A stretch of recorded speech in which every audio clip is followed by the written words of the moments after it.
پاش نزیکەی 8 مانگ لە دواکەوتنی موچەی کارمەندانی سەر سندوقەکانی هەڵبژاردننی سینۆ، کۆمیسیۆنی باڵای هەڵبژاردن و ڕاپرسی هەرێم بڕیاریدا لە ڕۆژی چوارشەمەوە کە دەکاتە 8 ئایار دەست بە دابەشکردنی موچەی کارمەندانی سەر سندوقەکان بکات و تا کۆتایی ئەم مانگەش بەردەوام دەبێت. وتەبێژی کۆمیسیۆنی باڵای سربەخۆی هەڵبژاردن و ڕاپرسی هەرێمیش لە بەرامبەر دواکەوتنی موچەکانیان داوای لێبوردون لە کارمەندانی سەر سندوقەکانی دەنگدان دەکات و دەشڵێت ئەگەر بانکەکان هاوکاریان بن پرۆسەی دابەشکردنی موچە تاوەکو سی ئەو مانگە بەردەوام دەبێت. بەداخەوە بەخۆی کۆمەڵ هۆکاری جیاواز دیارە پارەکە دواکەوت کە بەشی زۆریان پەیوەندی بە کۆمیسیۆنەوە نەبوو،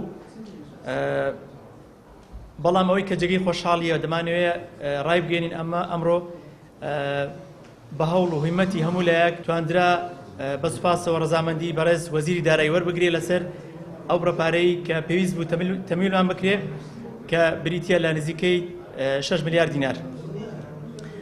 لێرە حەزەکەم منەوە بڵێم کە ئێمە ڕۆژانە بەدواچوون بۆ پرسە کردووە چونکە پێمان وا بووە کە مافێکی یاسایی و شەرعی هەموو ئەو کارمەندانەیە کە هاوکارمان بوون لەسەر خستنی پرۆژەی هەڵبژاردننی پەرلەمانی کوردستان.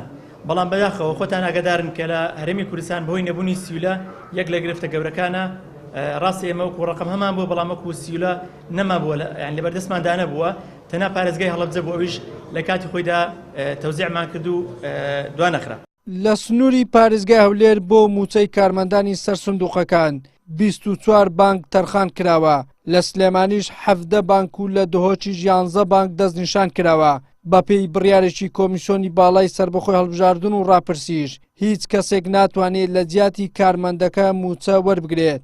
لە سایتی کۆمیسیۆن لینکێک لە کۆتایی دەوامی ئەمڕۆوە ئەکتیڤ دەبێت، هەر کەسێک ڕقەمی ژمارەی ئەو بنکەی کە لەوێ کارمەند بووە تێیدا دەنووسێ و دەزانی لە چ بانکێک پارە وەردەگرێت. چەند ڕێنمایەکمان هەیە بۆمان ڕەوان کردوون پێویستە بانکەکان پێوەی پابند بن کە لە ئێستاوە نووسراویان بۆ دەکرێت، سەبارەت هەم بە مەوعیدەکە لە 8 دەست پێ دەکات تا 35 هەروەها دەبی پابندی ئەم خاڵانەی خوارەوەش بن.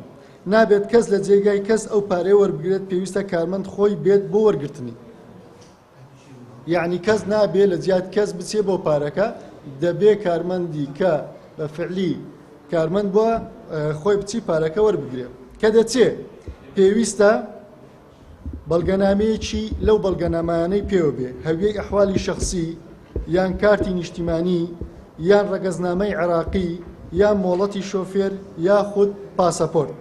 نزیکەی 40,000 کارمەندی کاتی لە هەڵبژاردننی خولی پێنجەمی پەرلەمانی کوردستان لە بنکەکانی دەنگدان پرۆسەکەیان بەڕێوە برد. بڕی ئەو پارەش کە تەرخان کراوە بۆ موچەی کارمەندانی سەر سندوق زیاتر لە 6 ملیار دینارە، نزیکەی 2 ملیاری بۆ کارمەندەکانی سنووری هەولێرە، نزیکەی 2 ملیار و نیوش بۆ سلێمانی تەرخان کراوە و ملیارێک و نیوش بۆ دهۆک دەستنیشان کراوە.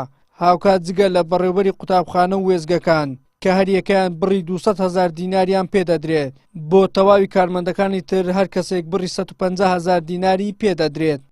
وەلی سەلیم، کەناڵی ئاسمانی پێم، هەولێر.